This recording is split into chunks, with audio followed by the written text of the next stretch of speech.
अस्सलाम वालेकुम, मैं हूं रेहान तारिक और आप देख रहे हैं दास्ताक। चेयरमैन पीटीआई इस वक्त दर्जनों केसेस में बुरी तरह शिकंजे में है। गिरफ्तारी के बाद रोजाना की बुनियाद पर उनकी किसी न किसी मुकदमे में गिरफ्तारी की राह हमवार हो रही है। गुज़श्ता दिनों इंसदाद दहशतगर्दी अदालत ने FIA को उन्हें साइफर केस में तफ्तीश करने की इजाजत दी थी। आज 6 मजीद मुकदमात में उनको शामिल तफ्तीश करने की इजाजत दे दी गई है।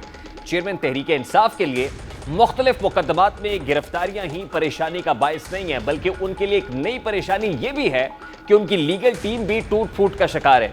उनकी कानूनी टीम के सीनियर वकील शेर अफजल मुरव्वत पहले ही कुछ शुकुक शुबात का इजहार करके अंडरग्राउंड जा चुके हैं, जबकि अब इतलात है कि मुल्क के नामवर वकील ख्वाजा हारिस भी उनकी कानूनी टीम से अलग हो चुके हैं।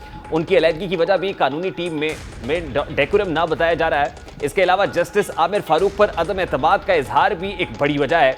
इन तमाम तर मुश्किलात में 2 ऐसे ऑफिसेज हैं जहां से चेयरमैन पीटीआई को रिलीफ मिलने की तवक्को है, जिसका आगाज भी हो चुका है। एक ऑफिस या chamber chief justice Umar Ata Bandial का है। सदारती ऑफिस भी चेयरमैन पीटीआई की मुकम्मल सहूलतकारी कर रहा है। गुज़श्ता रोज सीनियर लीगी रहनुमा अता तारड़ ने दौरान प्रेस कॉन्फ्रेंस ये इंकशाफ किया था कि सदर मुमलिकत ने चेयरमैन पीटीआई की सजा में 6 माह की कमी की है। उनके इस दावे पर तस्दीक आज चेयरमैन पीटीआई के वकील लतीफ खोसा ने दौरान समाअत की, जहां उनका कहना था कि सदर मुमलिकत ने 14 अगस्त के मौके पर बानी पीटीआई की सजा माफ की। अता तारड़ ने गुज़श्ता रोज क्या इंकशाफ किया था, सबसे पहले उसकी एक झलक आपके सामने रखता है।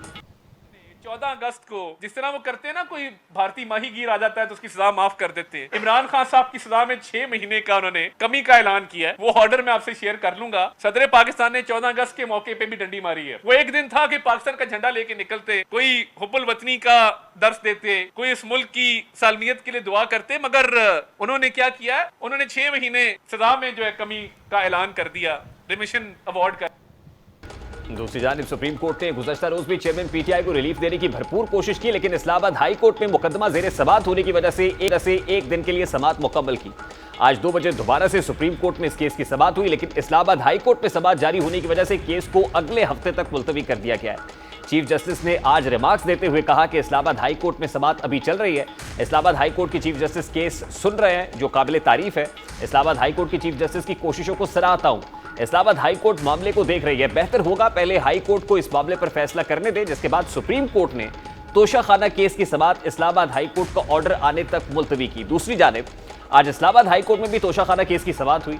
चीफ जस्टिस आमिर फारूक और जस्टिस तारिक महमूद जहांगीरी पर मुश्तमिल बेंच ने केस की समाअत की। चेयरमैन पीटीआई के वकील सरदार लतीफ खोसा अदालत में पेश हुए और मौक़िफ़ इख्तियार किया कि इलेक्शन कमीशन अपने किसी ऑफिसर को कंप्लेंट दायर करने का मजाज करार दे सकता है। इस केस में सेक्रेटरी इलेक्शन कमीशन ने डिस्ट्रिक्ट इलेक्शन कमिश्नर को कंप्लेंट दायर करने का कहा। सरदार लतीफ खोसा ने कहा कि सदर मुमलिकत ने 14 अगस्त को कैदियों की सजा में 6 माह की माफी की। चेयरमैन पीटीआई की सजा का दौरानिया पहले भी कम और 3 साल कैद था। चेयरमैन पीटीआई के वकील ने कहा कि election commission chief election commissioner और 4 मेंबरान पर मुश्तमिल होता है। रिकॉर्ड में इलेक्शन कमीशन के कंप्लेंट दायर करने की कोई इजाजतनामा नहीं है। लतीफ खोसा का कहना था कि ट्रायल कोर्ट ने हाई कोर्ट के ऑर्डर को भी नजरअंदाज किया। ट्रायल कोर्ट के फैसले में बहुत खामियां हैं। इस्लामाबाद हाई कोर्ट ने ट्रायल कोर्ट के फैसले के खिलाफ हमारी अपील मंजूर की और हाई कोर्ट ने दरखास्त दोबारा फैसला करने के लिए ट्रायल कोर्ट को भिजवाई। सरदार लतीफ खोसा ने इस्तदा की कि चेयरमैन पीटीआई की सजा मुअत्तल कर दी जाए। सजा कलअदम करार देने की अपील पर दलाइल के लिए हम दोबारा अदालत के सामने आएंगे।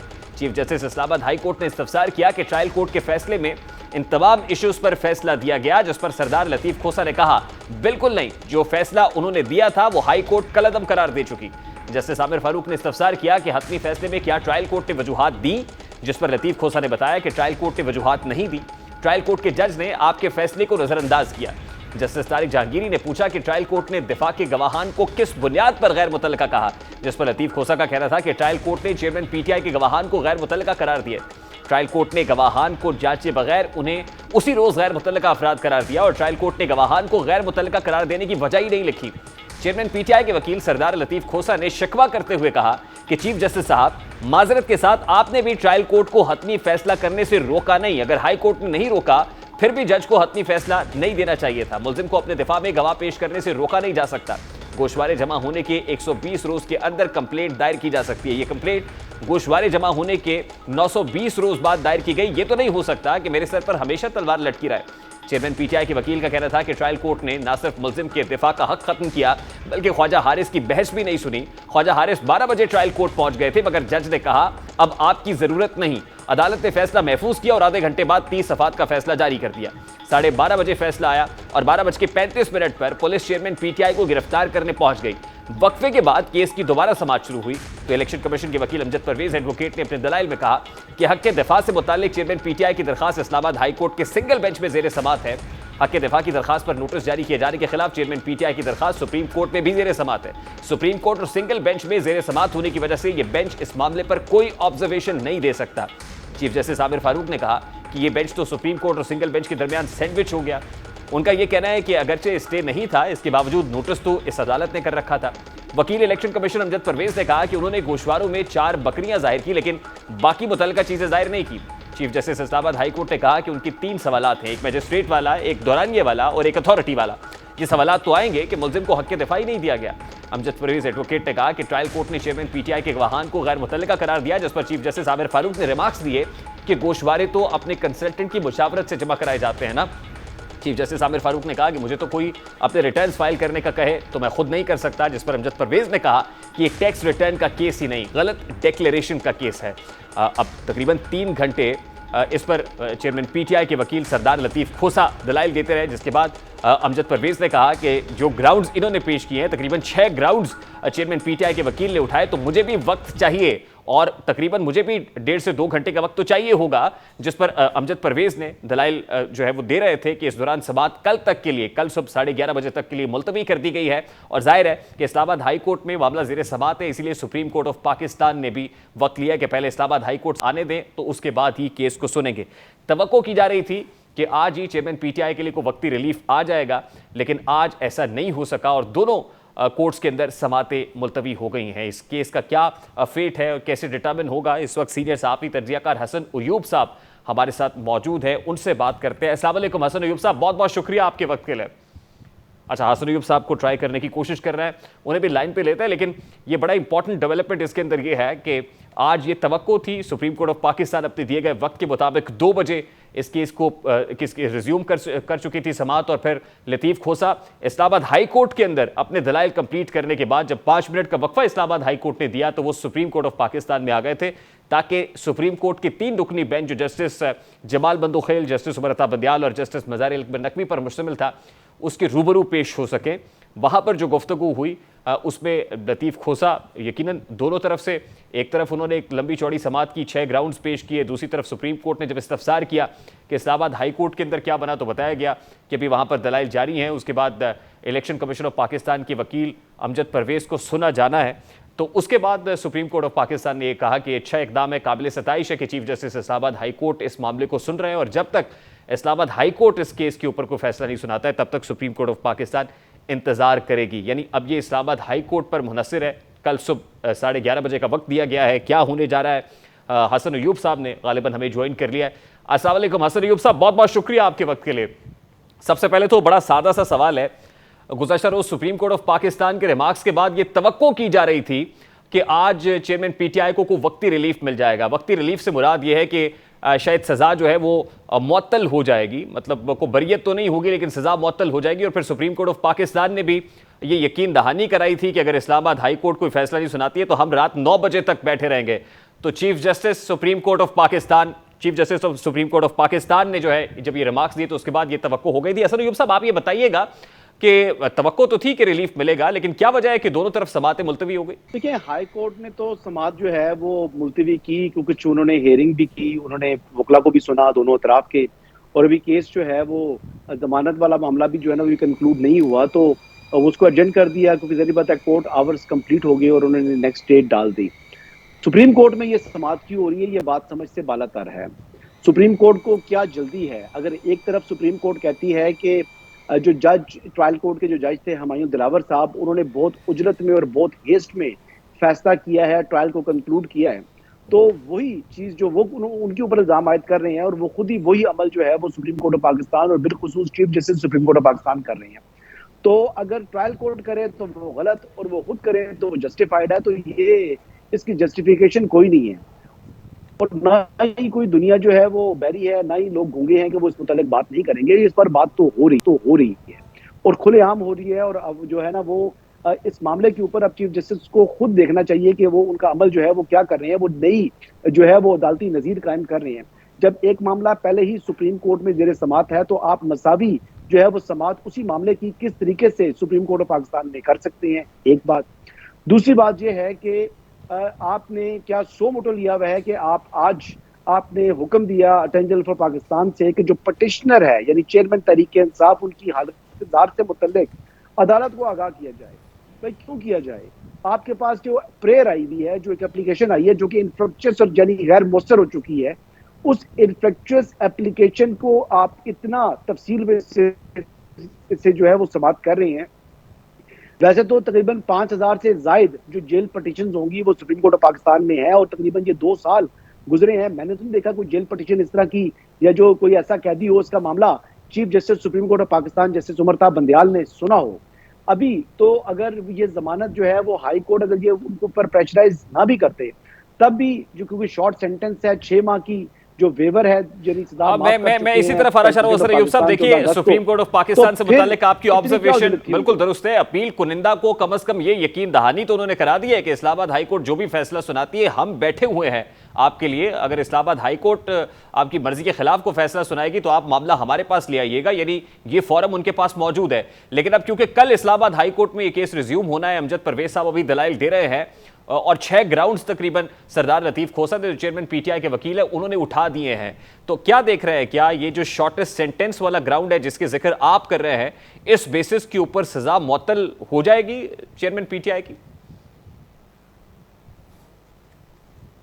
मैं सर यही अर्ज कर रहा था कि ये सजा जो है ये सस्पेंड होनी है, ये शॉर्ट सेंटेंस है, इसको सस्पेंड करके बेल होनी थी। ये तो चीफ जस्टिस लेकिन असर यूब साहब कता कलामी के लिए माजरत आज अमजद परवेज साहब ने चाह रहे हैं कि ये मेरी वजह से हो रहा है। आज देखिए अमजद परवेज साहब ने कुछ अदालती नज़ायर भी तो रखे हैं और उन अदालती नज़ायर में एक 1992 की जजमेंट रखी, उसके बाद उन्होंने कैप्टन सफदर का केस रखा कि उन्हें भी 1 साल सजा भुगतनी पड़ी और वो ग्राउंड्स ये थे कि शॉर्टेस्ट सेंटेंस तकरीबन 6 महीने की आपको भुगतनी पड़ती है, उसके बाद आप अपील कर सकते हैं। और चेयरमैन पीटीआई के केस में तो अभी ऐसा नहीं हुआ है, ये तो अभी 18 रोज हुए हैं और आप अपील कर रहे हैं।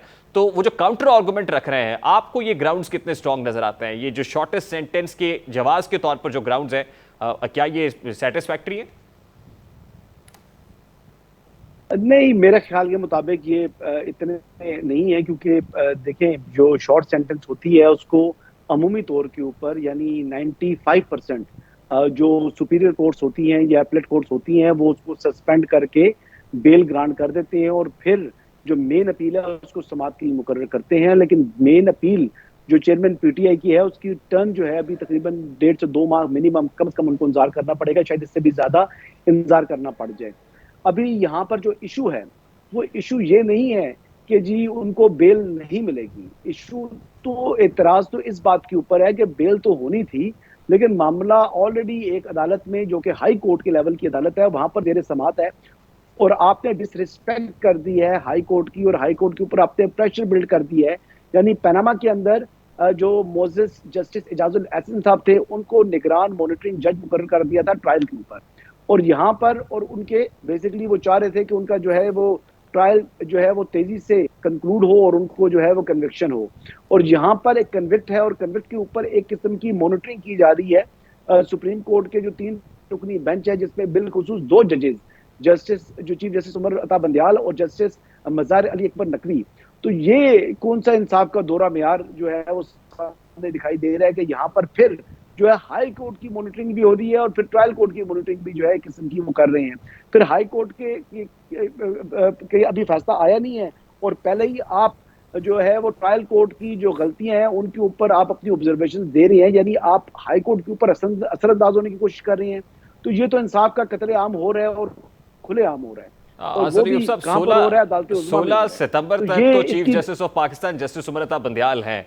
तो अब जैसे जैसे ये दिन आगे बढ़ेंगे 16 और बाकी केसेस भी ऐसे हैं जिनको खुद टेकअप उमर अता बंदयाल साहब करना चाहते हैं और उसको अपने टेन्योर में वाइंड अप करना चाहते हैं। तो क्या देख रहे हैं कि ये जो पॉलिटिकल हीट है या प्रेशर है 16 सितंबर तक बाय द टाइम कि जब उनकी रिटायरमेंट हो जाए ये बढ़ेगा, टेम्परेचर ऊपर जाता हुआ देख रहा है?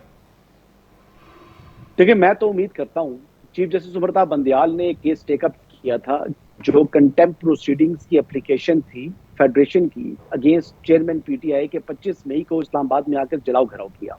उसके ऊपर चीफ जस्टिस सुमरता बंदयाल ने तमाम की तमाम एजेंसी से रिपोर्ट भी तलब की थी कि बताएं कि जी किसकी क्या क्या क्या रोल है, किसकी गलती बनती है नहीं बनती।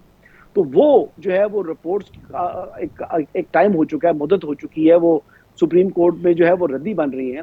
तो उन रिपोर्ट्स के ऊपर से जो मट्टी है उसको झाड़ कर तो बेहतर होगा कि उस मामले को भी टेकअप करें और फिर देखें कि जी क्या किसकी गलती थी। असद उमर साहब की इसमें गलती बनती है या जो लॉयर्स थे जिन्होंने अदालत में आकर यकीन दहानी कराई थी उनकी गलती है, या चेयरमैन पीटीआई को जो है उन्होंने खुलेआम अदालती फैसले को हवा में उड़ा दिया और अपनी कमिटमेंट को भी हवा में उड़ा दिया।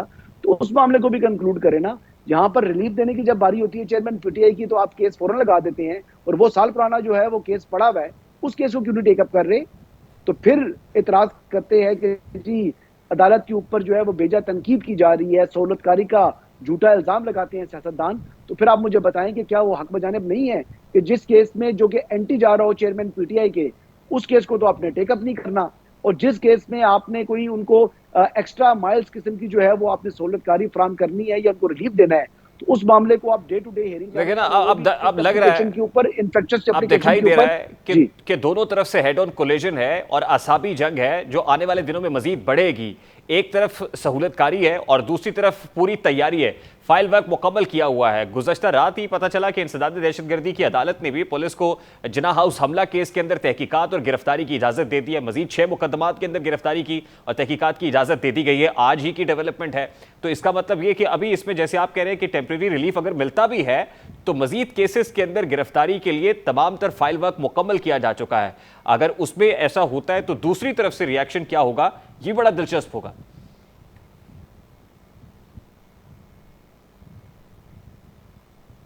नहीं, दूसरी तरफ से अब क्या रिएक्शन हो सकता है। देखिए, बेल बिफोर अरेस्ट का प्रिंसिपल और है, बेल पोस्ट अरेस्ट के लिए फोरम सुप्रीम कोर्ट है ही नहीं। वहां पर तो फिर जो रेलेवेंट फोरम है उस फोरम पर जाकर आप बेल ले सकते हैं ना।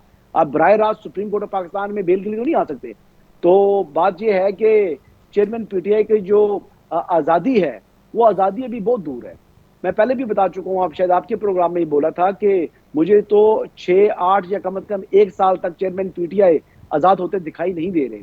अभी तो साइफर में गिरफ्तारी है, 9 मई में गिरफ्तारी है, 25 मई में गिरफ्तारी है, पता नहीं कौन कौन से केस में गिरफ्तारी है। इवन के वो जो दहशतगर्दी का पर्चा हुआ था, जो डीआईजी ऑपरेशन इस्लामाबाद जब गए थे जमान पार्क में नोटिस को सर्व कराने के लिए, उस टाइम जो है उनके ऊपर पथराव किया गया था, उनको जख्मी किया गया था, एक यूनिफॉर्म ऑफिसर को और एक डीआईजी रैंक के ऑफिसर को। तो जो रियासत के साथ आपने बड़ा खिलवाड़ कर ली है, तो फिर सिस्टम जो है वो रिएक्ट करता है। जब सहूलतकारी आप फ्राहम करते हैं चौधरी परवेज इलाही को और उनके ऊपर जो जेन्युइन केस थे जैसे मोहम्मद खान भट्टी वाला केस था, उसके बाद आपने उनकी जो है वो जमानत मंजूर करना तो दूर की बात है, आपने केस को ही उड़ा दिया, जो मुकदमे को ही उन्होंने जो है वो कलअदम करार दे दिया। तो फिर सिस्टम ने रिएक्ट किया। तो फिर क्या चौधरी परवेज इलाही साहब आज तक फ्री हो सके हैं? आज तक उनको आजादी मिली है? तो यही चीज है कि चेयरमैन पीटीआई को भी आजादी मिलती, लेकिन लास्टली हसन अय्यूब साहब जैसे आप कह रहे हैं, हमारे शो में कहा था मजीद 1 साल तक तो वो बाहर आते हुए नजर नहीं आ रहे, लेकिन what is end to it? वो चौधरी परवेज इलाही हो या चेयरमैन पीटीआई हो, इसका इख्तिताम क्या है? मतलब जाहिर है इतनी देर रख के अचीव क्या करना है, कि कंक्लूसिव कहां होता हुआ नजर आ रहा है आपको? देखिए, ये तो रिएक्शन है ना, ये रिएक्शन है। आपने एक जेन्युइन केस को आप जो है उसके ऊपर असरअंदाज होते हैं। एक जेन्युइन केस बना हुआ है चौधरी परवेज इलाही के ऊपर और आप उसकी क्वॉशमेंट कर देते हैं विदाउट सुने, विदाउट उसकी जो है ना वो मोहम्मद खान भट्टी का 164 के बयान को उठाकर रद्दी की टोकरी में फेंकते हैं। तो फिर सिस्टम ने रिएक्ट करना है ना। इसी तरह अभी तो जो है वो अलकादर ट्रस्ट वाला केस है, फिर तोशा खाना वाला एक और केस भी है। जो तोशा खाना वाला एक केस तो जो आप जिसमें इनको सजा हुई है, ये कोई घड़ी वाला मामला नहीं है, यानी जो उन्होंने गिफ्ट एक्वायर किए हैं और सेल किए हैं। ये तो उस मामले के ऊपर फॉर्म बी के अंदर मिस डिक्लेरेशन का केस है। अभी तोशा खाना वाला मेन केस तो नैब के अंदर ऑलरेडी उसमें भी इनकी गिरफ्तारी होनी है। तो गिरफ्तारियां अभी दर्जनों जो या कई दर्जन जो है वो गिरफ्तारियां इनकी होनी है और एक एक करके गिरफ्तारी होगी। और इन गिरफ्तारियों के बाद हाँ इतना फर्क जरूर पड़ेगा कि वो उनको रिमांड के लिए मुख्तलिफ अदालतों में जो है वो पेश किया जाएगा, तो वो बख्तरबंद गाड़ियों में भी जाना पड़ेगा। अब जो मर्सिडीज वाली सहूलतकारी है वो तो इख्तिताम के नजदीक पहुंच चुकी है। वो तो जैसे आप कह रहे हैं कि 16 सितंबर के बाद मर्सिडीज तो उनको प्रोड्यूस करने के लिए अदालतों में वो तो फराम नहीं होगी ना। ठीक है, बहुत बहुत शुक्रिया हसन अयूब साहब आपके वक्त के लिए। इसी जगह हसन अयूब हमारे साथ मौजूद थे। Let's take a very quick short break, और ब्रेक के बाद जब वापस आएंगे तो चीफ इलेक्शन कमिश्नर ने सदर ममलिकत के खत का जवाब दे दिया है, और एक बड़ी इंपॉर्टेंट मुलाकात चीफ इलेक्शन कमिश्नर की आज अमरीकी सफीर से भी हुई है। इस मामले पर बात करेंगे इस ब्रेक के बाद। हमारे साथ रहिए।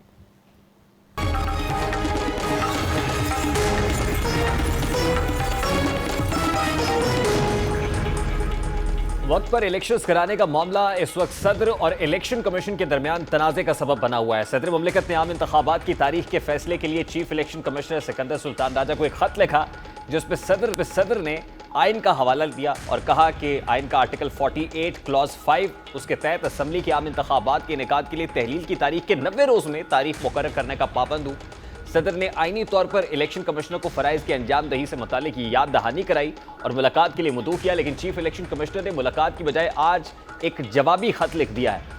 चीफ इलेक्शन कमिश्नर ने सदर ममलिकत को लिखे गए जवाबी खत में कहा है कि कौमी असम्बली आइन के आर्टिकल 58(1) के तहत यानी 58(1) के तहत वजीर आजम की सिफारिश पर सदर ने 9 अगस्त को तहलील की। जवाबी खत में कहा गया कि अब इलेक्शन एक्ट की सेक्शन 57 में 26 जून को तरमीम कर दी गई है। इस तरमीम से कबल सदर इलेक्शन की तारीख के लिए कमीशन से मुशावरत करता था। अब सेक्शन 57 में तरमीम के बाद इलेक्शन कमीशन को तारीख या तारीखें देने का इख्तियार है।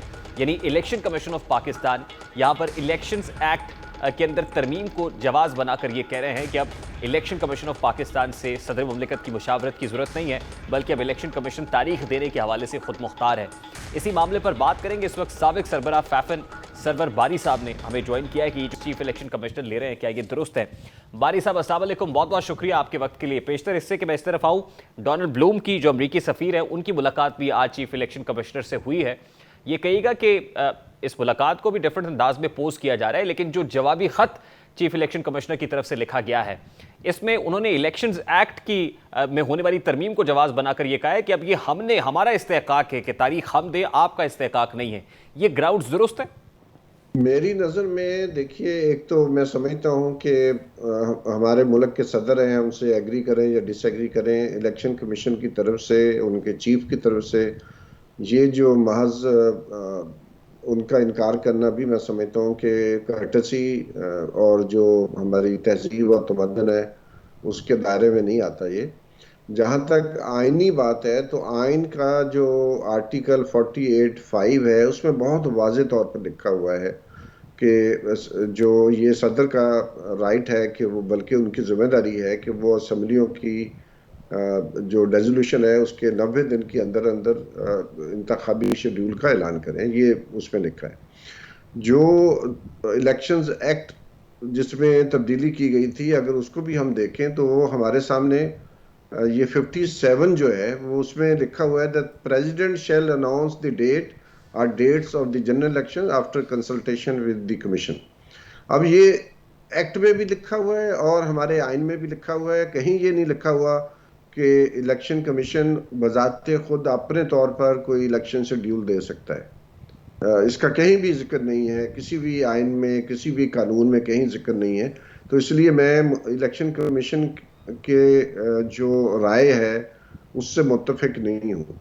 तो और उसकी बहुत सारी बारी साहब, in either case election commission of Pakistan की एडवाइस तो सदर मुमलिकत के लिए बड़ी इंपॉर्टेंट है।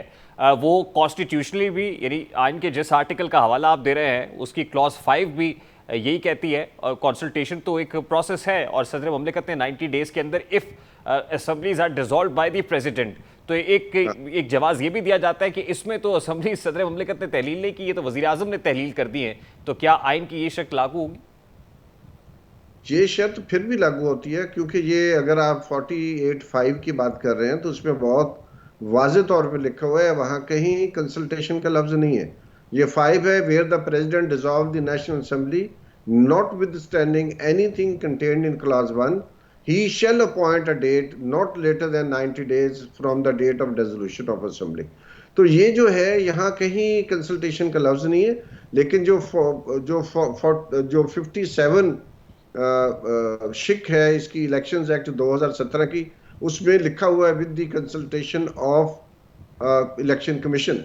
नाउ कंसल्टेशन का मामला है तो उसके लिए तो उन्होंने बुलाया था, चीफ साहब ने जाने से इनकार कर दिया है। तो इसलिए कोई प्रेसिडेंट के ऊपर ये फिर अब जो कदगन है कि वो उसकी कंसल्टेशन से करें तो वो नहीं रहती। और दूसरी बात है, आइन सुप्रीम है, इलेक्शंस एक्ट सुप्रीम नहीं है, पाकिस्तान का आइन सुप्रीम है और उसमें कोई तब्दीली नहीं की गई थी क्योंकि पार्लियामेंट के अंदर 2/3 अक्सरियत पीडीएम की नहीं थी। तो ये तो इसलिए मामला मैं फिर समझ मोरलेस वही है जो पंजाब और केपी में इलेक्शंस का मामला था। सदर मुमलिकत ने वहां तारीख दे दी थी और वहां भी चीफ इलेक्शन कमिश्नर उनसे मुलाकात के लिए नहीं गए थे। तो क्या एक्सपेक्ट किया जाए कि अब ये प्रोसेस अपने तौर पर तो उन्होंने फॉलो किया है, लेकिन क्योंकि चीफ इलेक्शन कमिश्नर ने रिटन अपॉलॉजी दे दी है कि माजरत की है उन्होंने कि वो नहीं जा सकते, इलेक्शन एक्ट में तरमीम को जवाब बनाया है, तो अब सदर मुमलिकत की तरफ से एक्सपेक्ट किया जा सकता है कोई तारीख वो अनाउंस कर देंगे इंतखाबात की? जी, फाइनल तारीख तो वो जरूर देंगे क्योंकि अभी तो उन्होंने ये डेट दी है ताकि कंसल्टेशन हो सके इसके ऊपर। अगर वो नहीं कर रहे तो वो फाइनल इसको कर देंगे और फिर ये कि मामला हो सकता है सुप्रीम कोर्ट में जाए। लेकिन सुप्रीम कोर्ट का भी तो हुक्म है, जो पंजाब के इलेक्शंस के बारे में सुप्रीम कोर्ट ने जो 14 मई की डेट दी थी वो भी हमारे सामने है। लेकिन ये भी हमारे सामने है कि जब खैबर पख्तूनख्वा की डेट, इलेक्शन की डेट नहीं आ रही थी, तो उस वक्त इलेक्शन कमीशन ने कहा था कि ये गवर्नर की जिम्मेदारी है, इलेक्शन कमीशन की जिम्मेदारी नहीं है। तो ये मतलब 6 माह के अंदर अंदर इलेक्शन कमीशन की पोजीशन जो है वो बिल्कुल यू टर्न ले ली उन्होंने। तो मैं समझता हूँ कि ये लेकिन वो इस वजह से था ना सर, केपी के अंदर गवर्नर ने दस्तखत किए थे, पंजाब में दस्तखत हुए नहीं थे। नहीं, लेकिन इलेक्शन कमीशन की मैं बात कर रहा हूँ, उन्होंने कहा था कि इसको अनाउंस करने का राइट जो है ना गवर्नर का है, हमारा नहीं है। तो मामला तो एक प्रोसेस का है और उस प्रोसेस को फॉलो नहीं किया गया। सुप्रीम कोर्ट के ऑर्डर के बावजूद 14 मई को पंजाब में इंतखाबात नहीं किए गए।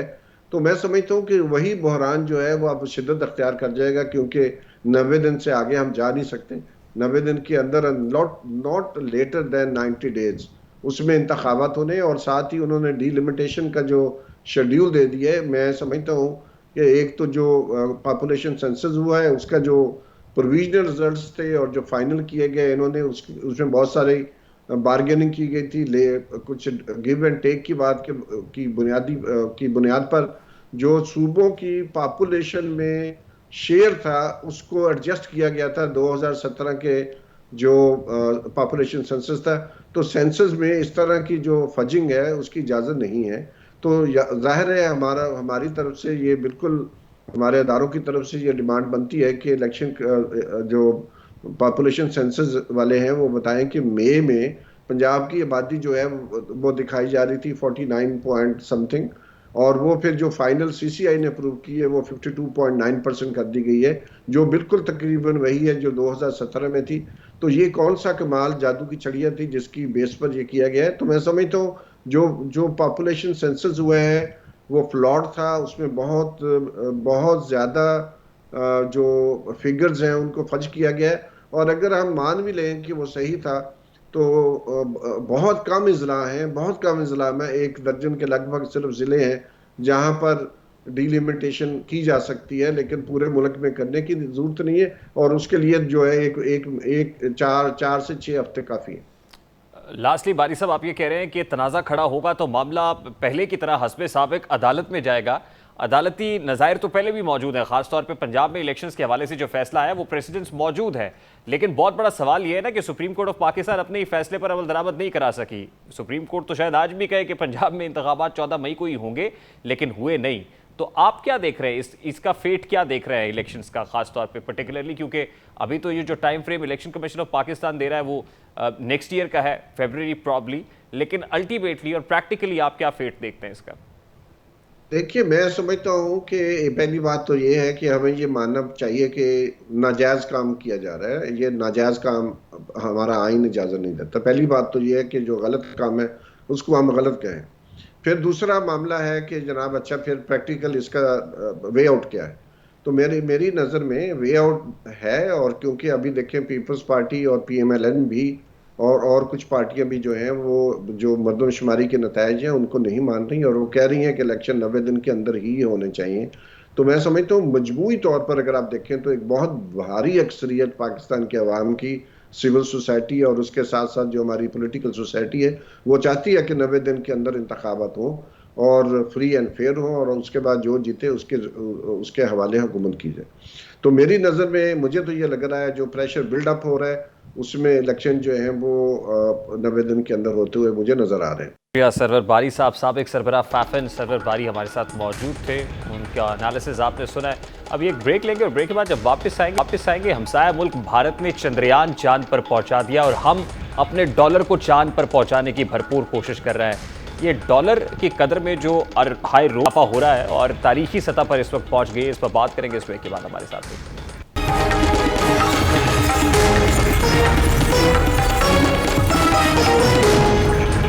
2014 वो साल था जब पाकिस्तान की हकीकी तबाही का आगाज़ हुआ और यही वो वक्त था जब एक सियासी जमात के सरबराह ने इस्लामाबाद में तवील तरीन धरना दिया। इसी धरने की जद में चीन के सदर का दौरा पाकिस्तान भी मुलतवी हुआ, जिसमें अरबों डॉलर्स की सरमायाकारी के मुआहदे होने थे।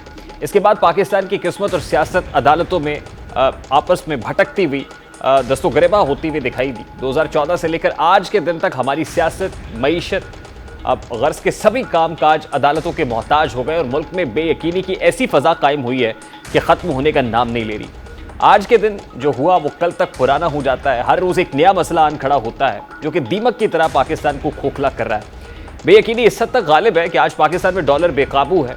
हमारा हमसाया मुल्क चांद पर पहुंच चुका है, जबकि पाकिस्तान में डॉलर चांद से भी कहीं ऊपर परवाज कर रहा है। आज इंटरबैंक में डॉलर तारीख में पहली बार 300 रुपये क्रॉस कर चुका है। आज डॉलर 300 रुपये 22 पैसे की रिकॉर्ड सतह पर बंद हुआ है।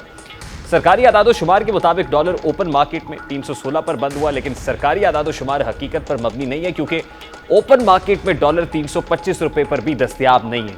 IMF की बड़ी शराइत में से एक शर्त यह भी है कि हुकूमत पाकिस्तान ओपन मार्केट और इंटरबैंक मार्केट के अंदर डॉलर की कीमत को 2.5% के फर्क से ज्यादा कंट्रोल नहीं कर सकती, यानी जो डॉलर पैरिटी है उसको कम किया जाए। मौजूदा हालात में अगर निगरान हुकूमत IMF की शराइत को मिनवन तस्लीम कर लेती है तो बैद नहीं है कि अगले चंद रोज में डॉलर की कीमत 320 रुपये से भी तजावुज कर जाएगी। इतनी अनसर्टेनिटी होगी तो मार्केट के अंदर बिजनेस करना, सरमायाकारी, फॉरेन इन्वेस्टमेंट लाना तो दूर की बात है, लोकल इन्वेस्टर्स भी भाग जाएंगे और सबसे इंपॉर्टेंट तो कॉमनर है, गरीब आदमी की सही कसर जो है वो भी जाती रहेगी। प्रोग्राम में का वक्त अपने इख्तिताम को पहुंचे। आपसे मुलाकात होगी इंशाअल्लाह कल। अपना रखिए ख्याल। अल्लाह हाफ़िज़।